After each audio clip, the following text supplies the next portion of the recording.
Hi and welcome. I'm Peter Wang, and And I'm Jeff Underhill. Great to great. be here.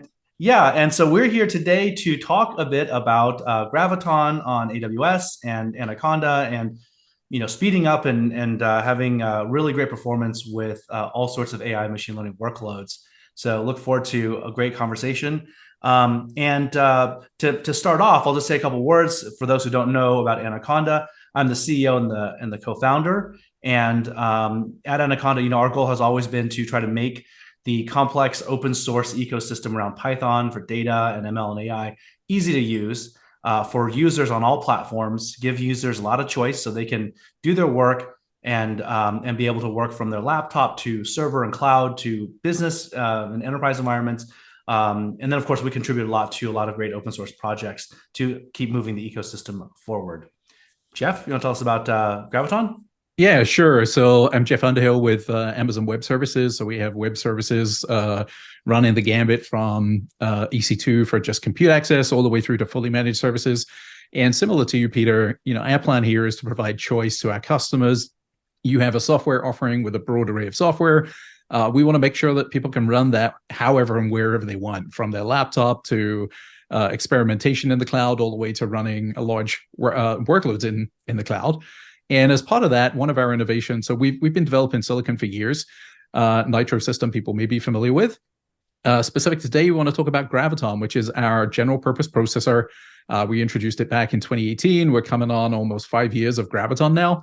And this really provides people with access to new innovation and more choice to run their data science and ML workloads in the cloud. Fundamentally, its goal in life is to provide lower cost alternatives, higher performance, and sustainability benefits to our customers. So one thing that we'll touch on today, so Graviton is based on the ARM64 architecture. So you mentioned being able to allow people to run wherever they want. That is a key difference. Many of the folks that might be joining us today may or may not be familiar with ARM64. So we'll touch on that, what that means a little bit. But fundamentally, there's never been a better time for people to experiment with this new platform, the benefits it provides, all the way from new MacBooks to Graviton in the cloud. That sounds great. And I'm glad you brought up the sustainable environmental thing, because we are seeing that show up in the conversation more and more, as we know AI is going to be revolutionizing and transforming workloads everywhere. And we also know that, behind all the great, wonderful, fascinating things coming out of generative AI, there's a lot of very intensive training costs that go behind that, and Oh, energy yeah. costs that go behind that. So I think it's a really good thing for practitioners from this point, from the very beginning, to be thinking about that kind of aspect of their work. Yeah, totally. And obviously, as a large cloud provider, there's a lot of compute resources involved in everything we do.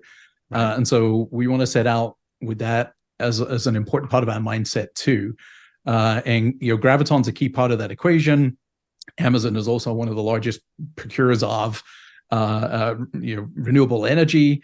We're looking to improve, our water usage, every single facet of everything we do. Mm. But yeah, fundamentally developing silicon so that we can provide higher performance at lower cost and more sustainably to customers. So you don't have to make all of those trade-offs. Is fundamentally something that we're just trying to do, and Graviton helps in that equation. Yeah, and you guys, I mean, it's kind of interesting until you just said that right there. It's like I feel like Graviton is still something somewhat new, but you're right. It's been around for a number of years, and Yep. we first announced our collaboration many years ago. There's blog posts when we first launched the Yeah. offering, when we ported a lot of the Anaconda stack kind of into the Graviton offering and on top of ARM.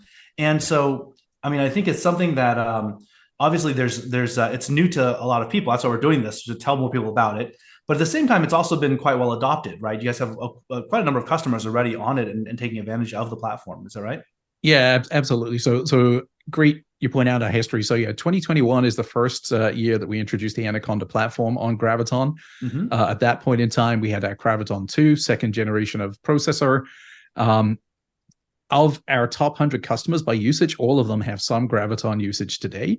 Mm-hmm. And we have over 50,000 active daily customers on Graviton. So yeah, we've had great traction, the choice, the price performance, the sustainability benefits. And then as the ecosystem has advanced significantly over the course of that journey as well, Graviton has become more accessible to more people. It's been easier to adopt, thanks to Mm-hmm. working with companies like Anaconda to make sure that you can have an x86-like experience with Anaconda, regardless of targeting Graviton on your laptop, with latest Apple Silicon all the way to the cloud. So yeah, absolutely. And then just a note on maturity. I mean, we have 21 instance families today based on Graviton 2 and 3 combined. Graviton 2 and 3 are in over 30 regions now worldwide. So broadly accessible too. If somebody wants to experiment, you can just start on your laptop, spin up an instance in the cloud. If you want to evaluate different solutions, we got a broad and deep choice of compute options. And then when you're ready to deploy at scale, those same choices and scale with per second billing is readily available. So yeah.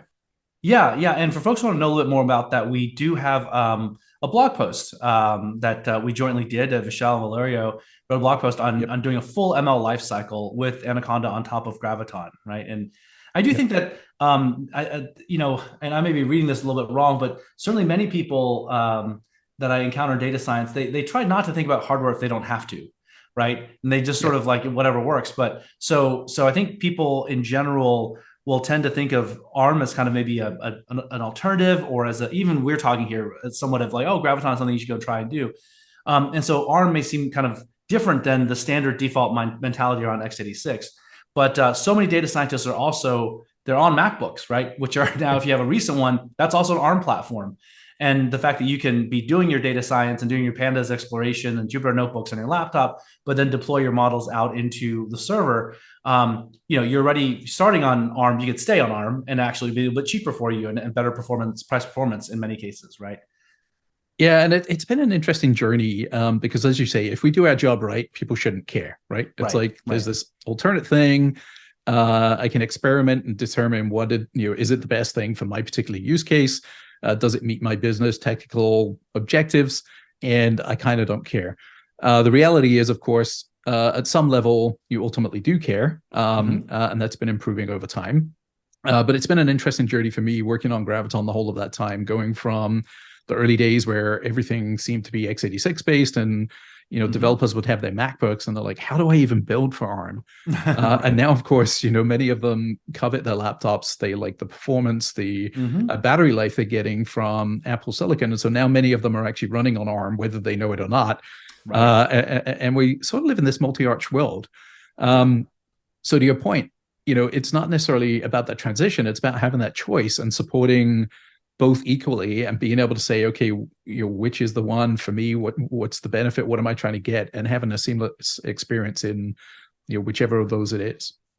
Yeah, and I think in a kind of circling back to kind of the sustainability point, but there's also, I think, somewhat of a deeper thing, which is looking further ahead. If we think about how AI will be adopted in the world, right? It's not going to run in the data center only. I think a lot of AI practitioners even now can see the real utility of a lot of the LLM technology is going to be embedded kind of in situ, right? Where the use case is, where the data may be being generated, where the data is coming off the sensor. And in many of those cases, ARM is kind of the platform you're on at that point, right? So, and of course, that's not necessarily Graviton, but the point is that now is a great time. Just looking ahead, almost certainly people are going to have a hardware diversity in their day-to-day workflows that they should be thinking about now, and certainly take the time to try out. Yeah, and the other thing is, if you look at the ML pipeline, and we mentioned the blog here, it kind of goes through some of this, but there isn't just one thing. It's not like the ML workload, right? Right. You've got training. You may have derivative training that you're doing. You may have inferencing occurring in the cloud, some of it at the edge, a split of it. So it really isn't one solution. It's which portion of my pipeline belongs where.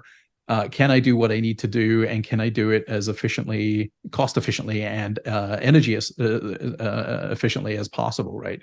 And so, yeah, people want that choice throughout the ML pipeline. But you're right, it's out at the edge as well, for sure. Yeah, and I remember when we first were engaging with you guys about the ARM platform on AWS.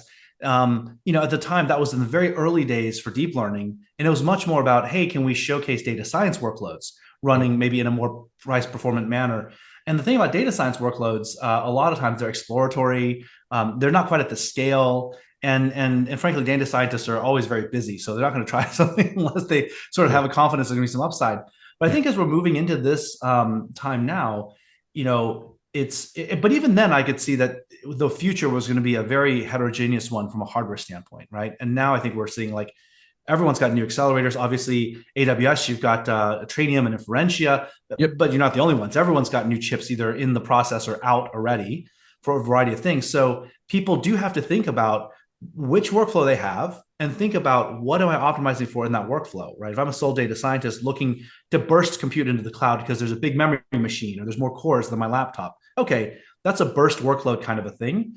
But if you're really talking about building these new AI systems, let's just call it that for lack of a better term, you have to be thoughtful from the beginning about what does your price performance look like at the end of the day if you're successful. If you actually move that system to production, you pay in electricity for lift, right? Like in prediction or an insight, and that's kind of an amazing trade-off. But then that is a trade-off you have to think about. And again, this is where the performance of an ARM-based platform can oftentimes really be quite positive.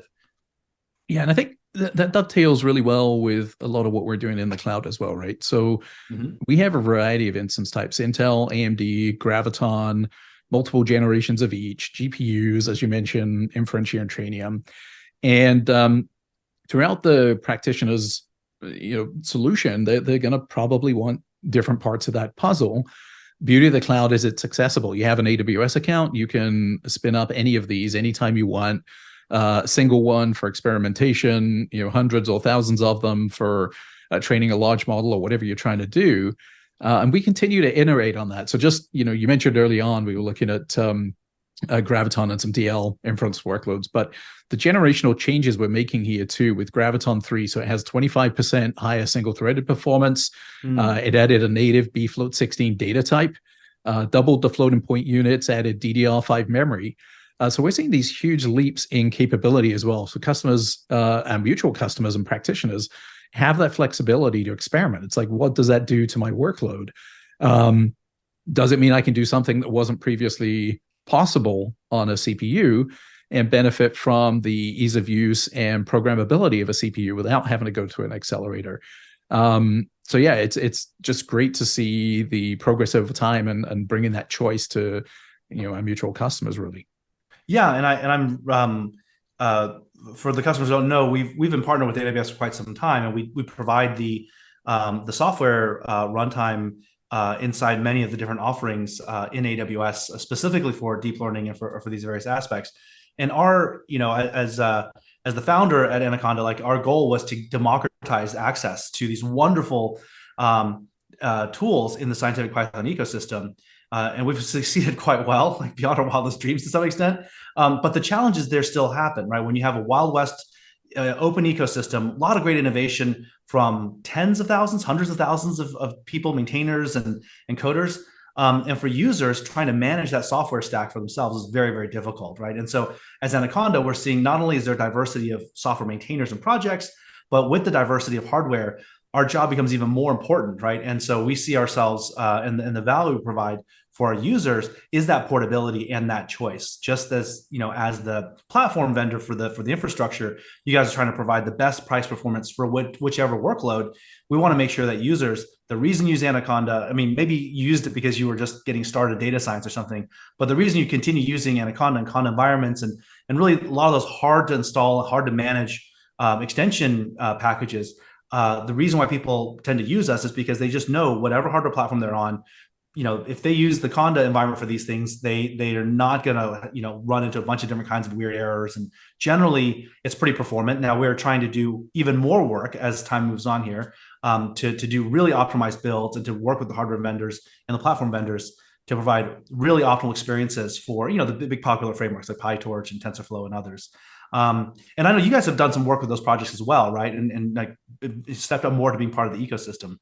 Yeah, and it's kind of interesting. You mentioned two key terms there. So democratizing access, which of course we're trying to do to the hardware in the cloud as well, and the Wild West. So I kind of look back on my journey here with Graviton, where people, pre-Anaconda, let's say, or as we were getting going with on Anaconda, Python itself, I come across customers and they pip install a bunch of stuff. And maybe they've been using it for some time and they've got pretty outdated versions of it. And then when they try to use Graviton, they find that, the old outdated version they're using predates support for ARM64 and they can't use it. So yeah, bringing that platform together, offering, and I don't know what the number is, you probably do, but literally thousands of packages in a stable platform with tooling as well that provide practitioners a consistent environment for this experimentation as well, right? It's like, as I move between different hardware configurations and see what happens, I want that stable base of software. So I'm changing one variable, seeing what it does, evolving from there. And you're right, Anaconda brings that as well. And then, as far as the upstream and we've contributed to open source from the kernel to math libraries to compilers, etc. PyTorch, TensorFlow, the ML frameworks. There's a great blog out there about PyTorch. So with 2.0, significant improvements based on contributions that we've been making, along with the ecosystem to support Graviton, where we're seeing between 10% and 1.9x. The performance even up to 7x, I think, in some cases. Wow. And a lot of that is a generational thing too. We've improved the processor, adding things like bfloat 16. You've got these optimizations, which are getting delivered into the upstream software and then flowing down into Anaconda and being packaged up and made available to our mutual customers.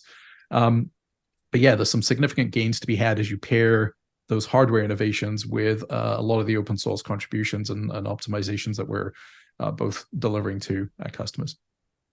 Yeah, and the optimization is important, but as you mentioned, as you're talking about the issue that we of course do see people running into is when you even if you are able to get something working at one point in time, it's like a point in time, snapshot almost in a Docker container. And then of course the world moves on. And of course you're going to maybe have security things you need to remediate, right? Because we see attacks happen in the open source supply chain all the time now. Or you try new hardware and you really do want to move to the new hardware for some new capability and you're stuck. You basically are looking at, not that you can never fix it, but it's a very, very tedious and difficult journey to upgrade some of these environments sometimes.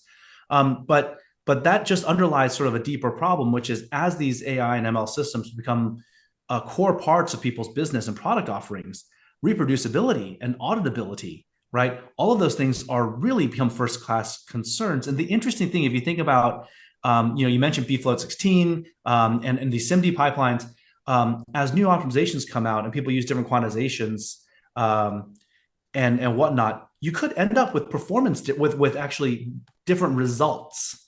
You're trading off different kinds of results for different kinds of optimizations. Yep. And then it's really important to have reproducibility. It's then really important to at least have some kind of story around reproducibility in the software stack, being able to spin up exactly that version of that processor in the cloud. Of course, this is where some of the offerings from AWS make this really, really nice, right? Because you get that version. But that software supply chain is now not just a matter of convenience or saving yourself weeks of work of not having to debug Python environments, but actually it's one of serious sort of compliance and governance correctness. Yeah, absolutely. And, we've got tooling that allow people to sort of pin that down and look for divergence in configurations over time and kind of flag things like that. But you're right, with Anaconda and some of the tooling that you have as well to provide that consistent environment and portability of that environment, that's going to be key to people achieving those goals. I'll go back to your wild west comment again. If this is like some script that just randomly, well, not randomly, but pip installs a bunch of stuff and, the script just gets edited and put back in or whatever. Yeah, reproducibility can become a challenge. And people get stuck on old versions of software, which are suboptimal from a performance standpoint, may be exposing you to unknown security vulnerabilities or posture. And so modernization and having a consistent way to upgrade over time and move that environment is kind of key to people both getting good performance, not being subject to security, and the repeatability that you're mentioning here, which is going to be ultimately important with governance going forwards. Yeah, absolutely. I mean, we just see it coming, and the data. I think a lot of places are trying any number of different ways, right, to stand up ML ops capabilities. Whether it's IT people trying to figure out all this Python nonsense, or whether it's data scientists trying to do crash courses in DevOps or DevSecOps or AI DevSec. There's all these terms we will use now. But at the end of the day, the need is very simple, which is you just have to actually take responsibility for your software stack. And you have to actually be aware of the kinds of things that are happening there. And we, of course, at Anaconda, we have some software offerings on the enterprise side for that kind of thing, which I encourage people to go and check out as well. But ultimately, as we, in our collaboration with AWS, our goal is to make some of that be as painless as possible for the end user as they try different things. And we have a new blog post coming out, right, on specifically on the inference piece, on doing low cost deep learning inferencing with Graviton. Yeah, so the blog that we published before was about this kind of full ML lifecycle. So that's great. People should check that out. Our teams are now working on, you're right, looking at low cost DL inferencing with a combination of Anaconda and Graviton. Beyond that, we have some other resources as well. So hosted on GitHub, so a public repo, we have a Graviton technical guide, which has a wealth of information there. There's a couple of deep dive sections specifically on PyTorch and TensorFlow, so I'd encourage people to check those out as well. Lots of great resources to help people get started here and experience our joint solution. So, yeah, encourage people to check that out. By the time I think this goes live, that may be out, or what is the time frame for that blog post? Yeah, that's a good question. I'm not actually sure. I hope so. I know it's being worked on. So yeah, it may already be out, and if not, it should be following pretty closely soon, on the heels. Yeah. Great. Well, Jeff, this has been a great conversation, and I'm so encouraged by the progress. And obviously, it's been great working with you guys, and look forward to the continued collaboration. Yeah, same here. So for folks listening, go check it out. Let us know, the experience you have, what you discover, and if you have any questions. Clearly, there's the AWS and Anaconda teams that are here to help you. So yeah, appreciate it. Thanks for your time, and always a pleasure chatting, Peter. Yes, thank you. Thanks, everyone. Have a great day.